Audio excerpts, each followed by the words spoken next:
प्रभु जीशु नाम रे मो पालक सुजित वर्धन आपण मानकु एही नुआ शिक्षारे स्वागत करुअछि। वर्तमान क्रिसमस सीजन समस्ते बड़दिन पालन करने निमंते ए उत्सव निमंते जोरसोर प्रस्तुत करुअछंती। तेणु मु आपण मानकु पूर्वरु समस्तंकु बड़दिनर शुभेच्छा एवं अभिनंदन ज्ञापन करुअछि। प्रभु ए बड़दिन एही क्रिसमस समस्तंक पय आशीष अनुग्रह ख्रीष्टंकर प्रेम प्रकाश करी खुशी रे बढ़िबारे साहाय्य करू। आज मोर मेसेज होउची क्रिसमस रो प्रकृत अर्थ कोन अटे। क्रिसमस तो आमे समस्त पालन करू, किंतु आज ये मेसेज मु क्रिसमस रो प्रकृत अर्थ बा आउटलाइन प्रकाश करबा को चाहिबी बाइबल रो। क्रिसमस निमंते तार स्पेलिंग होउची CHRISTMAS। ए सी रु आरंभ करी एस पर्यंत मु आपण मान को बाइबल रो आउटलाइन देबा को चाहिबी जा क्रिसमस रो मेसेज आमान को दिए। तेबे आसु आमाने मन ध्यान दे ए वाक्य को सुनिबा एवं प्रभु आमान को क्रिसमस रो वास्तव संदेश को बुझिबा पई सहाय्य करंतु। प्रथम देखंतु क्रिसमस रे फर्स्ट अक्षर आसुछि सी। यार वास्तव अर्थ होउछि ख्राइस्ट इज बॉर्न। ख्रीष्ट जन्म हेले, कारण ख्रीष्टमास ख्रीष्टों बिना अधूरा अटे। तेणु लूक तार 2 अध्याय 11 पदरे लेखा अछि, कारण आज दाऊदंक नगर रे तुम्भ मानक निमंते त्राणकर्ता जन्म ग्रहण करियछंती, से ख्रीष्ट प्रभु। ख्रीष्टों बिना क्रिसमस किछि मूल्य नाही। आमानक पाई ए जगत रे त्राणकर्ता जन्म ग्रहण कले, से होउछंती ख्रीष्ट। तेणु ए क्रिसमस को ख्रीष्टंकर जन्मर उत्सव आनंद निमंते आमे पालन करूछु। प्रिय माने ख्रीष्टंकर जन्म ही ए क्रिसमस रो वास्तव सेंट्रल रीजन अटे। आमे ख्रीष्टं को केंद्र करी ए जन्मदिन पालन करूछु। आमे जानिछु जे डिसेंबर 25 तारिख रे जीशुंकर जन्म हेइछि बोली बाइबल रे लेखा नै, तथापि आमने ख्रीष्ट जन्म होइछंती, कारण एही 11 पदरे लेखा अछि आम्भ मानक निमंते त्राणकर्ता जन्म ग्रहण करियछंती, से ख्रीष्ट। तेणु तांकर जन्म को आमे स्मरण करूछु। प्रिय माने क्रिसमस पालन निमंते जदि हमर ड्रेस नै, पिठापणा नै, हमर अर्थ अभाव ताहा चलिबो, किंतु ख्रीष्ट जदि नाहंती ताले क्रिसमस पालनर मूल्य हेबो नाही। अनेक एमिति भी अछंती जो मानक पई नुआ ड्रेस किनिबा पई पैसा नाही। अनेक घर सजेइबा पई हुए तो अभाव रे अछंती, पिठापणा करिबा पई मध्ये अर्थ अभाव। किंतु मैं आपण मान को कहबा को चाहूछि जे यीशु ख्रीष्ट एहा अपेक्षा से चाहंती आम जीवन रे वास करिबा पई, आम हृदय रे वास करिबा पई। तेणु जदि ख्रीष्ट अछंती आम क्रिसमस उत्सव सफल अटे। तेणु ख्रीष्ट को केंद्र करिबा, तेबे क्रिसमस रो वास्तव अर्थ एवं मूल्य आमे जानिबा। एवं द्वितीय शब्द ताहा होछि हेच। हेच रे होप फॉर द वर्ल्ड। जीशुंकर जन्म ए जगत पई गोटे आशा और भरोसा आनिला। जदि आपण सेई लूक 2:10 पद पढ़िबे, तहिरे लेखा अछि, सेथिरे दूत सेमान को कहिले, भय कर नाही, देख मु समस्त लोकंकर अत्यंत आनंदजनक सुसमाचार तुम्भ मानकु जणाउ अछि। देखंतु जीशुंकर जन्म समस्त लोक मानक पाई अत्यंत आनंदजनक सुसमाचार अटे। जदि कौनसी परिवार रे किए जन्म हुए, से ही आनंद कहा पाई हुए, से परिवार पाई किमा से परिवार रो आत्मीय स्वजन रिलेटिव मानक पाई। किंतु जीशुंकर जन्म लेखा अछि पृथ्वीर समस्त लोकंक पाई आनंदर सुसमाचार। काहेकि कारण 11 पद अनुसार से लोक मानकु पापरु परित्राण देबा पाई जन्म ग्रहण कले। जीशु केवल गोटे परिवार पाई जन्म हेले नहीं, किबा गोटे देश गोटे गोष्ठी पाई जन्म ही नाहंती। जीशुंकर जन्म समग्र मानव जाति निमंते समस्तंको उद्धार करिबा पाई, परित्राण देबा पाई जीशु जन्म हेले। तेणुकरी यह समस्तंको पाई गोटे आशा और भरोसा। आज ये जगत रे अनेक लोक माने आशाहीन ही अच्छंती, पापरे गिल्टी ही कि अच्छंती, हृदय जीवन भांगी भग्न अवस्था रे अच्छंती, किंतु जीशु सेमान को उद्धार करबा पई, सेमान को नुआ आशा देबा पई एठारे जन्म हेले। तेणु जीशुंकर जन्म आमान को स्वर्ग पई द्वार खोली देला। प्रिय माने आमे समस्तଙ୍କ पई आनंद पुणी आशा, से हमको शांति, से हमको परित्राण, से हमको क्षमा देबा पई ए जगत रे जन्म हेले। अनेक कहती जीशु विदेशी प्रभु अटंती, नहीं, जीशु समस्तंकर प्रभु अटंती। से समस्त को उद्धार करबा पई ए जगत रे जन्म होइछन्ते। तेणु आज आपण मो पाई मध्य जीशुंकर जन्म एक आशा, गोटे होप दिए जे प्रभु हमको शांति देवे, प्रभु हमको परित्राण देवे एवं स्वर्ग द्वार आम उन्मुक्त करिछन्ति। एवं 3 नंबर शब्द होउची आर रे रिडेम्पशन। जीशुंक रक्त द्वारा आमान को मुक्ति मिले। रिडेम्पशन अर्थ होउची मुक्ति। प्रभु जीशु ख्रीस्ट से मुक्तिदाता, मुक्तिकर्ता अटंती। एफिसियो तार 1 अध्याय 7 पदरे लेखा अछि जे जीशुंकर बलिदान द्वारा आमे मुक्ति पाइलु, तांकर रक्त द्वारा आमे पाप क्षमा पाई अछु। प्रिय माने ए जगतर लोक से माने पापरे बंधा अटंती, पापर दास अटंती, पापरे बिक्री ही जाइछन्ती। सेमानंकु मुक्ति देबा पाई केही नाही। लोक माने मुक्ति पाइबा पाई ए जगतर अनेक साधना करूछन्ती, अनेक प्रचेष्टा करूछन्ती, किंतु मुक्ति को द्वारा मिले नहीं। बाइबल रे लेखा अछि प्रथम पीतर तार 1 अध्याय 18-19 पदरे जे सुना किंबा रूपा द्वारा प्रभु हमको मुक्ति देई नाहंती। ए पापर कबल मुक्त करबा पाई जीशु निजर बहुमूल्य रक्त कालवरी क्रूसरे बलिदान देले। तेणु ख्रिसमास आमान को मुक्तिर कथा प्रकाश करे। जीशु ख्रीस्ट आमान को पापर मुक्त कले, शैतान कबल मुक्त कले।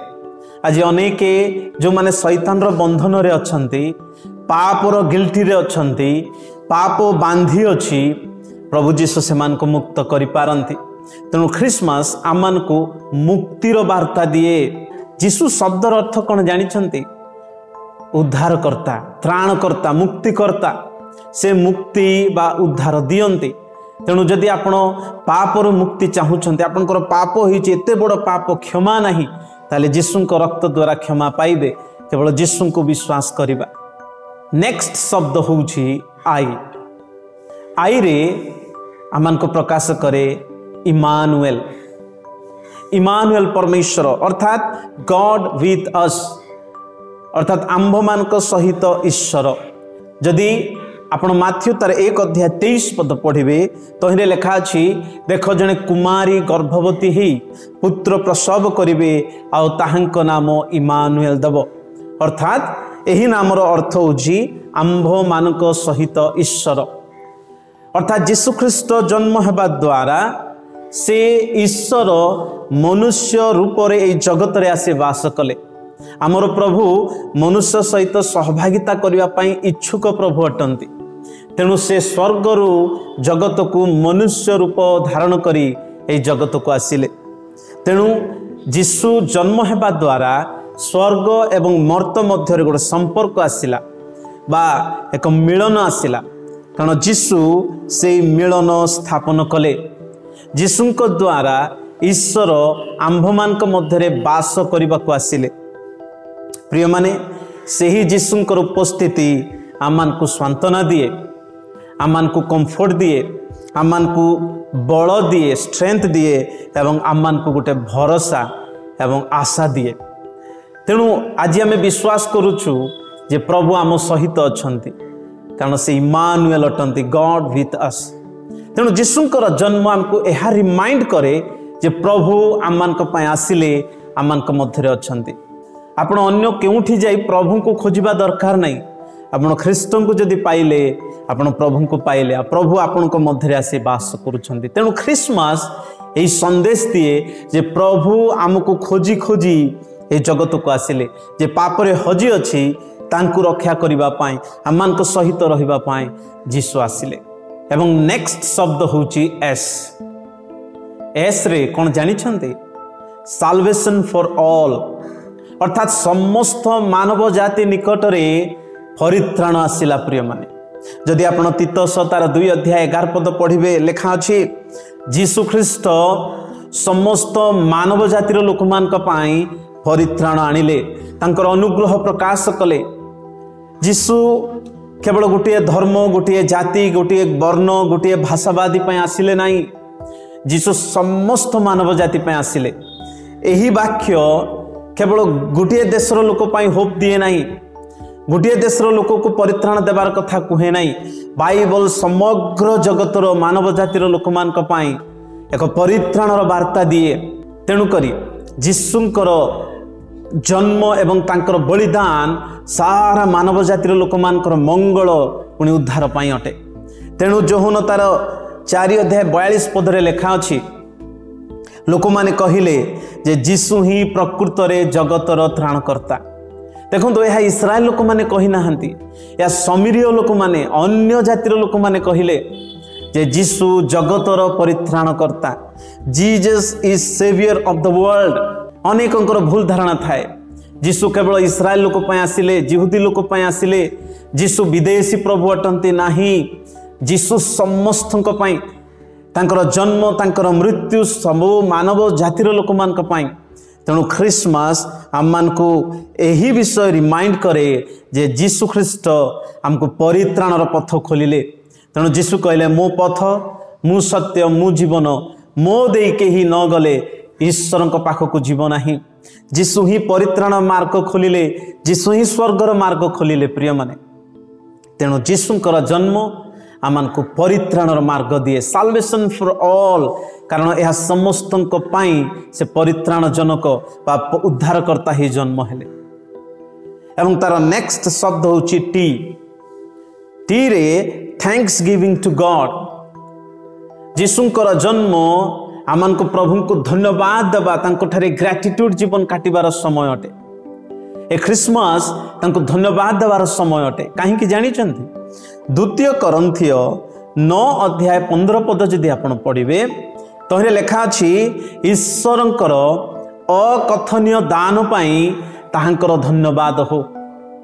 ईश्वर ए जगत को गोटे एमिति दान देले, गोटे गिफ्ट देले जाहे मुखरे वर्णना करि परिबा नाही, जाको वर्णना करिया पई वर्ड ही नहीं। अकथनीय दान, इनएक्सप्रेसिबल गिफ्ट अटे, इनडिस्क्राइबेबल गिफ्ट। एही प्रकार दान आमे पाइथिबारु सेही दान होचंती जीशु ख्रीष्ट। प्रिय माने आपण को के जदि गिफ्ट देले आपण कोन करंती? से गिफ्ट को बहुत खुशी रे खोलंती, अनरैप करंती, कारण से भितरे कौन अच्छी देखिबा पाई। जीशु को परमेश्वर ए जगत पाई गिफ्ट देले, आपण ताकू जेतले खोलिबे कौन पाइबे जानिचंती? प्रेम, परित्राण, क्षमा, दया, एते सब विषय जीशु एठा को आनिले। ताले सेही जीशु को आमे जगत रे पाई अछु, कौन तांको धन्यवाद देबा नहीं कि? तेणु ख्रिसमस होची टाइम ऑफ ग्रेटिट्यूड, प्रभु को धन्यवाद देवार समय। कारण आम पाई प्रभु ए जगत को जीशु को एक उत्तम गिफ्ट भाव रे, द बेस्ट गिफ्ट भाव रे दे अछंती। तेणु आसु खुशी रे आनंद रे प्रभु को धन्यवाद दे ग्रेटिट्यूड हृदय रे आमे ए ख्रिसमस पालन करिबा। एवं तार नेक्स्ट शब्द होची एम। एम रे मिशन ऑफ लव। जीशु काहे कि जन्म होले जानि छंते? केवल प्रेम को बांटिबा पाई। तांकर मिशन थिला ए जगत रे ईश्वरंकर प्रेम को से बांटिबे। तेणु जोहन तार 13 अध्याय 34 रु 35 पदरे जीशु कहिले मु जे प्रकारे तुम्भ मान को प्रेम करूअछि तुम्भे माने परस्पर सेही प्रकार प्रेम कर।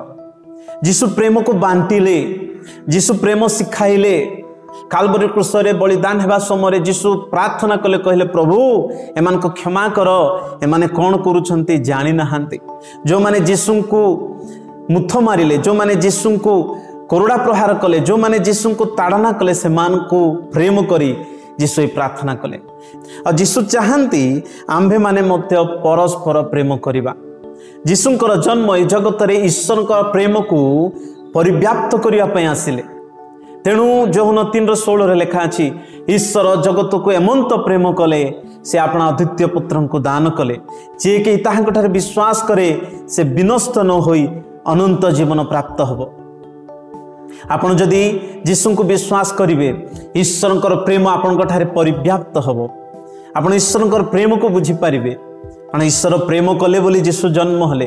तेणु ख्रिसमास आमन को प्रेमर मिशन को सफल करिवार समय अन्य को प्रेम बांटिबार समय ए ख्रिसमास समय मैं आपण मान को अनुरोध करने को चाहिए कौन से परिवार जदि मन मालिन्यता रही परस्पर क्षमा करंतु परस्पर प्रेम बांटंतु परस्पर आनंद रे उत्सव पालन करंतु कारण यीशु हमको प्रेम कले आमर कौन से उत्तमता देखि प्रेम करे नांती आमर मंद थिबा सत्वे भी यीशु प्रेम कले। तेणु आसु आमे परस्पर राग हिंसा कली क्रोध को छाड़ी क्षमा दया प्रेम को बांटिबा यह हूँ ख्रिसमस वास्तव संदेश यीशु ताहा सफल कले। एवं तार नेक्स्ट वर्ड हूँ कौन ए रे एडोरेशन ऑफ क्राइस्ट। ख्रिसमस समय प्रभु को आमे एडोर करिबा आपण जदि देखिबे माथ्यू तार 2:11 यीशु जन्म हैला परे बहुत दूर पंडित माने आसिले एवं से पंडित माने कौन कले यीशु को छोट शिशु को देखि मध्य तांको प्रणाम कले तांको आराधना पूजा कले। 2:11 लिखा अछि सुना कुंदरू गंधरस तांको भेटी देले। एते बड़ महान ज्ञानी पंडित माने समाज रे सेमानकर बहुत बड़ दर्जा रही तथापि से माने शिशु को आसी आराधना करुछंती। यह हूँ वास्तव ख्रिसमस संदेश आमे जेते बड़ ही थाउ जेते ज्ञानी ही थाउ एही समय यीशु को प्रणाम करिबा पूजा अर्चना करिबा आराधना करिबा तांको ठारे धन्यवाद एवं वर्शिप प्रकाश करिबा यह हूँ ख्रिसमस। तेणु ख्रिसमस रे केवल बाहिक चाकचक्य मनोरंजन को ही आधार करंतु नहीं ख्रिसमस रे चिंता करंतु प्रभु एई बड़ दिन रे एई ख्रिसमस रे मु तुमको आराधना करी तुम ठारे समर्पण हेबी। आज सुना कुंदरू गंधरस आमर पाखरे नहीं किंतु आमर जीवन अच्छे आमर हृदय अच्छी आमर जीवन तांको भेटी देबा आ कहबा प्रभु मोर जीवन तुम पाई भेटी ए उपहार मु आनी अच्छी प्रभु ए उपहार को तुम्हें ग्रहण कर देखिबे प्रभु आपण जीवन रे संतोष पाइबे एवं ए ख्रिसमस गोटे आनंद उत्सव पुणी ईश्वर गौरवर ख्रिसमस हम एवं शेष शब्द ता हूँ एस एस रे कौन जानी शेयरिंग गुड न्यूज आमे यही सुसंवाद यही आनंदर संवाद को अन्य मान निकट में शेयर करवा। जेतेबेले यीशु जन्म हेले आपण जदि पढ़िबे लूक 2:10-11 दूत माने आसिले एवं ए आनंदजनक सुसमाचार अन्य मान को शेयर कले मेषपालक मान को शेयर कले आ कहिले तुम्भ मान को निमंते त्राणकर्ता जन्म होइछंती आ तुमे पापरे रहिबा दरकार नाही नरक जीवार दरकार नाही तुम्भ पाई उद्धारकर्ता आसीछंती। प्रिय माने एही सुसमाचार आज आम मान को मध्य अन्य मान को जणैबार समय होछि ख्रिसमस। जदि आपण मार्क 16:15 पद पढ़िबे यीशु कहले तुमे मानव जातिर लोक मान को पाखु जाओ समस्त जातिर लोक मान को मधरे एही सुसमाचार प्रकाश कर यीशुंकर जन्म जे आमान को उद्धार करिया पई आसिले या सुसमाचार आमे जानिछु अन्य माने जानी नाहंती। एही ख्रिसमस समय आमान को अन्य निकटरे एही आनंद को प्रकाश करिबा एवं एही गोस्पेल को शेयर करिवार समय अटे। अनेक मंडली रे आज ख्रिसमस प्री ख्रिसमस पालन करुछंती किए तो ख्रिसमस पूर्वरु अनेक गैदरिंग होउछंती आसु ए टाइम को एमिति व्यवहार करिबा जो द्वारा अन्य मान को निकट रे आमे सुसमाचार को शेयर कर परिबा। यह गोटे डॉक्ट्रिनल मेसेज मु देई नै प्रिय माने यह गोटे प्रैक्टिकल मेसेज मु देबा को चाहिली जे ख्रिसमस रो अर्थ कोन अटे। ख्रिसमस केवल डेकोरेशन करिबा बा नुआ पोशाक पिंधिबा एन्जॉय करिबा एतिकरे सीमित नै। ख्रिसमस होछि आमे प्रभु को तांकर प्रेम को तांकर परित्राणर कार्य को जा ईश्वरकर प्रेम आम जीवन रे परिव्याप्त हैला ताको अन्य मान को निकट रे शेयर करिबा। ख्रिस्टंकर वास्तव जन्मर उद्देश्य अन्य मान को आमे ସେୟାର କରିବା। ଏହା ହେଉଛି ଖ୍ରୀଷ୍ଟମାସ ଏବଂ ପ୍ରଭୁଙ୍କ ଠାରେ ଧନ୍ୟବାଦ ହେବା, କାରଣ ସେ ଆମକୁ ଉଦ୍ଧାର କରିବା ପାଇଁ ଏ ଜଗତକୁ ଆସିଲେ। ତେଣୁ ଆସୁ ଏ ଖ୍ରୀଷ୍ଟମାସ ଖ୍ରୀଷ୍ଟ କେନ୍ଦ୍ରିକ କରିବା ଏବଂ ଏହି ଅର୍ଥ ଆମେ ଅନ୍ୟମାନଙ୍କ ନିକଟରେ ପ୍ରକାଶ କରିବା ଏବଂ ଆମମାନଙ୍କ ଜୀବନରେ ଖ୍ରୀଷ୍ଟଙ୍କୁ ଗୌରବାନ୍ୱିତ କରିବା। ପ୍ରଭୁ ଏହି ଖ୍ରୀଷ୍ଟମାସ ମେସେଜ ଦ୍ୱାରା ପ୍ରତ୍ୟେକ ଶ୍ରୋତାମାନଙ୍କୁ ଆଶୀର୍ବାଦ କରନ୍ତୁ ଏବଂ ଏହି ଆନନ୍ଦ ଦିନମାନଙ୍କରେ ତାଙ୍କଠାରେ ଆତ୍ମିକତାରେ ବଢ଼ିବା ପାଇଁ ସାହାଯ୍ୟ କରନ୍ତୁ। ଆମେନ୍।